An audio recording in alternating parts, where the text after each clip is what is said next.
Hello friends, this is Anu. Welcome to study with Anu. Discuss करेंगे Hindi. Session पसंद आए तो लाइक कीजिएगा, सब्सक्राइब कीजिएगा, बेल आइकन को प्रेस कीजिएगा और शेयर कीजिएगा। फ्रेंड्स हमने पिछली वीडियो में बात किया था संज्ञा का। तो हमने संज्ञा में बताया था कि संज्ञा क्या होती है, उसके संज्ञा कितने भेद होते हैं। हमने बताया था कि पद के अर्थ के आधार पर कितने होते हैं, कामता पदार्थ जी के अनुसार कितनी होती हैं। तो आपको ये सब चीज़ें याद होंगी कि किसी व्यक्ति वस्तु स्थान के नाम को संज्ञा कहते हैं। संज्ञा के हमने बताया था 5 भेद होते हैं। व्यक्तिवाचक संज्ञा, जातिवाचक संज्ञा, द्रव्यवाचक संज्ञा, भाववाचक संज्ञा, प्रश्न समूहवाचक संज्ञा। तो फ्रेंड्स हमने आपको ये पिछली वीडियो में बहुत अच्छे से समझाया था संज्ञा, तो आपको आता भी है, आपको समझ में आ गया होगा। तो हम बात करेंगे, हमारा दूसरा विकारी शब्द क्या था? सर्वनाम था। तो हम बात करेंगे सर्वनाम की। तो चलिए स्टार्ट करते हैं। सर्वनाम क्या होता है? सब नामों मतलब संज्ञाओं में जितने भी नाम आते हैं उनका एक रूप होता है। क्या होता है? सर्वनाम होता है। सर्वनाम 2 चीज़ों से बनता है, सर्व प्लस नाम, सबका नाम। ठीक है, उदाहरण के लिए मैंने एक मैं लिखा हुआ है और मैं को अब डिफाइन करेंगे। देखिए, सर्वनाम के बारे में हम बात करेंगे कि ये शब्द किसी व्यक्ति विशेष के द्वारा प्रयुक्त ना होकर सबके द्वारा प्रयुक्त होते हैं। किसी एक व्यक्ति के लिए नहीं, सबके, कोई भी हो सकता है। जैसे या फिर किसी एक का नाम ना होकर सबका नाम हो सकते हैं। ठीक है, संज्ञा के स्थान पर प्रयुक्त होने वाले शब्दों को सर्वनाम कहते हैं। ये हम लोग काफ़ी अच्छे से जानते हैं कि संज्ञा के नाम के स्थान पर क्या प्रयुक्त होता है? सर्वनाम हमारा प्रयुक्त होता है। हम पहले क्या करते थे? पर्टिकुलर बंदे का नाम लेते थे। जैसे भी मेरा नाम अनु है तो मैं अपने नाम से, मेरा नाम से होता था। बट सर्वनाम में क्या हो जाता है कि मैं अपने बारे में बता रही हूँ, मैं आपको पढ़ा रही हूँ, तो मैं हूँ, मैं अब क्या कर रही हूँ? ये जो मैं शब्द है ना, ये सर्वनाम है। और अगर मैं अपना अनु बोलती हूँ तो ये क्या है? संज्ञा। ठीक है, तो आपको समझ में आ गया होगा कि संज्ञा के नाम पर प्रयुक्त होने वाले शब्द को क्या कहते हैं? सर्वनाम कहते हैं। ठीक है, सर्वनाम के भेद के बारे में पढ़ेंगे। सर्वनाम के कितने भेद होते हैं? 6 भेद होते हैं। पहला पुरुषवाचक सर्वनाम, दूसरा निश्चयवाचक सर्वनाम, तीसरा अनिश्चयवाचक सर्वनाम, चौथा संबंधवाचक सर्वनाम, पांचवा प्रश्नवाचक सर्वनाम और 6 हमारा है निजवाचक सर्वनाम। तो फ्रेंड्स अब हम बात करेंगे सबसे पहले हमारे पुरुषवाचक सर्वनाम की, जो कि एक पुरुष के या स्त्री के नाम के बदले आते हैं। मतलब जो पुरुषों का भी एक समूह होता है, उसमें भी क्या होता है, जो स्त्री और पुरुष के नाम के में बदले आते हैं उन्हें क्या कहते हैं? पुरुषवाचक सर्वनाम कहते हैं। अब पुरुषवाचक सर्वनाम के 3 प्रकार होते हैं। कितने प्रकार होते हैं? 3 प्रकार। तो पहला कौन सा होता है? उत्तम पुरुष, दूसरा मध्यम पुरुष, तीसरा अन्य पुरुष।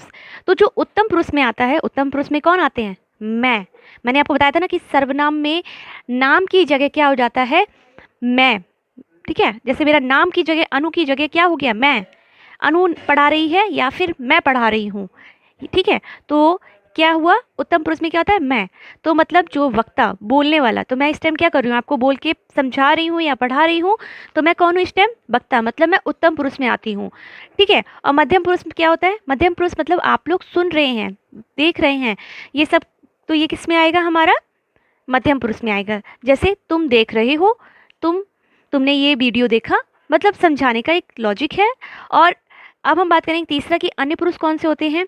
अब मैं बोलूँगी कि आप किसी और को, मतलब किसी और को ये वीडियो फॉरवर्ड करो, मतलब अन्य कोई है, आप और मैं के अलावा भी कोई और है। ठीक है, तो वो किस में आ जाएगा? हमारा अन्य पुरुष में आ जाएगा। चलिए तो फिर समझते हैं कि उत्तम पुरुष क्या है। मैं, हम, मैंने, हमने, मेरा, हमारा, मुझे, मुझको, ये वर्ड्स अगर आ रहे हैं तो ये सब वर्ड्स किस में आएंगे? उत्तम पुरुष में। उत्तम पुरुष क्या होता है? वक्ता होता है जो कि बोलता है, या फिर लेखक होता है जो कि लिखता है। मध्यम पुरुष में क्या होता है? तू, तुम, तुमने, तुझे, तुम्हें, तुमको, आपको, आपने, ये सब किस में आएगा? श्रोता, सुनने वाले, जो कि आप हैं, तो आप किस में आएंगे? मध्यम पुरुष में। अन्य पुरुष में बात करेंगे वह, यह, वे, ये, उनको, इससे, तो ये क्या है? वक्ता या श्रोता के अतिरिक्त किसी तीसरे की बात हो रही हो। ठीक है, तो जैसे मैंने बताया कि मैं क्या कर रही हूँ? आपको वीडियो के माध्यम से पढ़ा रही हूँ, आप क्या करें? वीडियो के माध्यम से सुनकर पढ़ रहे हैं। और अगर मैं आपसे बोलती हूँ कि आप इसको किसी और को भी ट्रांसफ़र कीजिए या शेयर कीजिए, तो ये किसी और को पता नहीं है हम दोनों को कि मुझे नहीं पता है कि किस तीसरे के बारे में बात हो रही है, आपको पता है कि हाँ किसके बारे। तो ये जो तीसरा बंदा आता है ना, वो किस में आ जाएगा, हमारा अन्य पुरुष में आ जाएगा। तो अब हम बात करेंगे, आपको समझ में आ गया होगा कि पुरुषवाचक सर्वनाम क्या होता है। अब हम बात करेंगे निश्चयवाचक सर्वनाम की। मतलब निश्चयवाचक सर्वनाम में क्या होता है, किसी चीज़ के बारे में हमें निकट के बारे में या दूर के बारे में पता चल रहा है, कोई व्यक्ति है, वस्तुओं का निकट या दूर होना पता चलता है, तो उसे क्या कहते हैं, निश्चित संकेत का होना। ठीक है, जैसे कि कोई वस्तु है जो हमसे बहुत दूर खड़ी है और हम बोलते हैं कि वह मेरी है, मतलब दूर है मगर क्या है, वह मेरी है। बता रहे ना कि संकेत दे रहे हैं कि वो चीज़ है तो मेरी। तो ये किस में आएगा, निश्चयवाचक सर्वनाम में। अब इसके उदाहरण समझा देते हैं। इसमें क्या क्या आता है निश्चयवाचक सर्वनाम में, यह, वह, ये, वे। जैसे ये मेरे हथियार हैं, मतलब निश्चय है कि ये मेरे ही हथियार है। ये मेरी किताब है, या वह उनकी किताब है, निश्चय है कि वो उनकी ही किताब है। यह मेरे दोस्त है, या मेरा दोस्त है, तो निश्चय है ना कि मेरा दोस्त है, किसी और का दोस्त नहीं है, ये मेरा दोस्त है। और वे तुम्हारे आदमी हैं, वे तुम्हारे आदमी हैं, तो निश्चय है कि हाँ वे तुम्हारे ही आदमी हैं, हमारे नहीं हैं। ठीक है, अब हम बात करेंगे कि अनिश्चयवाचक सर्वनाम कौन से होते हैं। तो जिससे निश्चित वस्तुओं का बोध ना हो, वो क्या हो जाएगी, अनिश्चयवाचक सर्वनाम हो जाएगा। जैसे कि कोई और कुछ आ जाए, जैसे उसने कुछ नहीं लिया, उसने कुछ नहीं लिया, क्या नहीं लिया, पता तो नहीं लग रहा ना कि क्या नहीं लिया है, कुछ नहीं लिया है, कौन सी चीज़ है जो नहीं ली है। कोई देख लेगा, अक्सर की रोमांटिक कपल्स के बीच में ये पाया जाता है कि अगर कहीं साइड से है तो कोई एकदम से बोलते नहीं है कोई देख लेगा। सो कोई देख लेगा, कौन देख लेगा पता नहीं है, ठीक है, मगर कोई देख लेगा। ठीक है, और कोई आ गया तो क्या करोगे, कोई आ गया तो क्या करोगे, ये भी एक डायलॉग काफ़ी फेमस है, कोई आ गया तो क्या करोगे। तो वो चीज़ आप समझ सकते हैं कि क्या चीज़ है। लिंक करिए कि कोई आ गया, मतलब पता नहीं है कि कौन आने वाला है, बट कोई तो है जो आ सकता है। अनिश्चय है, निश्चित नहीं है। और निश्चित में क्या था, हमें निश्चित पता चल रहा था कि वो आएगा या वो है। ठीक है, निश्चित है कि वो कोई तो है, ठीक है, मगर इसमें क्या है, इसमें निश्चय नहीं हो रहा है कि कौन आ जाएगा। कुछ लोग निस्वार्थ दूसरों की मदद करते हैं। आजकल लॉकडाउन में ये चीज़ बहुत है कि पता नहीं है कि कौन कौन से लोग कहाँ कहाँ से हैं। जो बड़े बड़े तो हैं वो पता लग रहे हैं, जो छोटे छोटे लोग हैं जो मदद कर रहे हैं उनका नहीं पता, मगर वो कुछ लोग तो हैं जो निस्वार्थ भाव से किसी की मदद कर रहे हैं। ठीक है, ठीक है, तो कुछ लोग, मुझे वो लोग नहीं पता है, मगर वो निस्वार्थ भाव से दूसरों की मदद कर रहे हैं। तो आपको समझ में आ गया कि ये क्या है, एक अनिश्चयवाचक सर्वनाम के बारे में बोध करा रहा है। अब हम बात करेंगे कि संबंधवाचक सर्वनाम कौन से होते हैं। जिस सर्वनाम से किसी दूसरे सर्वनाम या संज्ञा से संबंध स्थापित किया जाता है उसे संबंधवाचक सर्वनाम कहते हैं। मतलब एक जो है उसके साथ दूसरे का भी करते हैं तो क्या हो जाता है, संबंधवाचक सर्वनाम हो गया। जैसे कि जो आया है सो जाएगा, जो आया है सो जाएगा, तो कौन आया है और कौन जाएगा, तो संबंध है ना कि जो आया है सो जाएगा। जैसे हमारे रिश्तेदार आते हैं तो वही जाते भी हैं, तो सो क्या है, इस जगह क्या प्रयोग हो रहा है, ये सर्वनाम की तरह प्रयोग हो रहा है। जो करेगा वह भरेगा, एक पर्टिकुलर बंदे के ऊपर ही बात हो रही है ये कि जो करेगा वह भरेगा। ठीक है, वह क्या हो गई, इसमें संज्ञा हो गई है। ठीक है, अब हम बात करेंगे प्रश्नवाचक सर्वनाम की।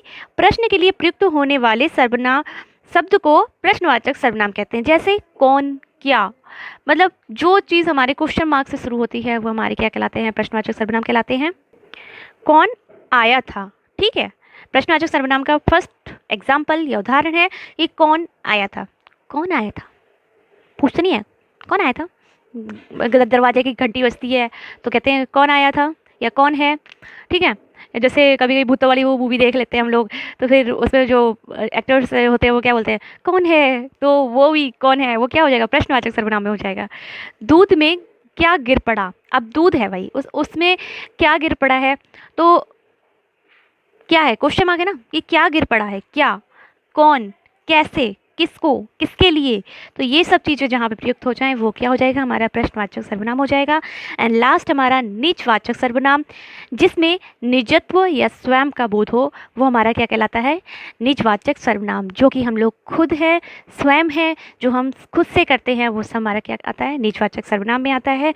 ठीक है, तो इसका एग्जाम्पल लेते हैं, वह गाड़ी स्वयं चलाती है, वह गाड़ी स्वयं चलाती है, वह मोबाइल स्वयं चलाती है, वह घर के काम स्वयं करती है, वो खाना स्वयं बनाती है। ये सब क्या है, हमारे निजवाचक सर्वनाम के एग्जाम्पल हैं। मैं आप कर लूँगा, मैं आप कर लूँगा, मैं अपने आप सारे कामों को निपटा लूँगा। ठीक है, मैं खुद से अपने सपनों को एक दिन पूरा कर लूँगी। अक्सर कि ये लाइन हर एक स्टूडेंट अपनी लाइफ में बोलता ही बोलता है कि मैं खुद से एक दिन अपने लक्ष्य को पालूंगा, अपने सपनों को पालूंगा। तो ये क्या है, निजवाचक सर्वनाम है। अपनी करनी पार उतरनी। ठीक है, वह आज चला जाएगा, वह आप चला जाएगा, वह आप चली आएगी। ठीक है, मम्मी वगैरह जब कहीं जाना होता है तो बोल देते हैं कि वह तो आप चला जाएगा। तो मतलब स्वयं से, स्वयं जहाँ पे एक आपकी स्वयं की बात हो जाए तो वो क्या हो जाएगा, निजवाचक सर्वनाम हो जाएगा। तो फ्रेंड्स, आपको अच्छे से समझ में आ गया होगा कि प्रश्नवाचक सर्वनाम कौन से जिनसे प्रश्नों का बोध होता है, निजवाचक सर्वनाम कौन से होते हैं जिनमें स्वयं का बोध होता है, और स्वयं का बोध होता है निश्चय में, मतलब किसी निश्चित पर्टिकुलर चीज़ के बारे में बोला गया है कि वो मेरी है तो निश्चयवाचक हो जाता है। अनिश्चयवाचक में पता नहीं है कि क्या चीज़ है बट अनिश्चित है। ठीक है, और पुरुषवाचक सर्वनाम में हमने आपको बताया ही था कि उसके 3 होते हैं, उत्तम, मध्यम, अन्य। तो फ्रेंड्स, आपको अच्छे से समझ में आया होगा सर्वनाम, उम्मीद करती हूँ। मेरी थोड़ी सी मेहनत, और आप लोगों को वैसे भी बहुत सारी चीज़ें पता है, फिर भी मैं थोड़ा सा ट्राई करती हूँ कि कुछ अच्छे से और अच्छे से समझा सकूँ। तो एक माध्यम हूँ, आपकी सुविधा चाहता हूँ। अगर आपको मेरा सेशन पसंद आ रहा हो तो प्लीज़ लाइक कीजिएगा, सब्सक्राइब कीजिएगा, बेल आइकन को प्रेस कीजिएगा और शेयर कीजिएगा। धन्यवाद।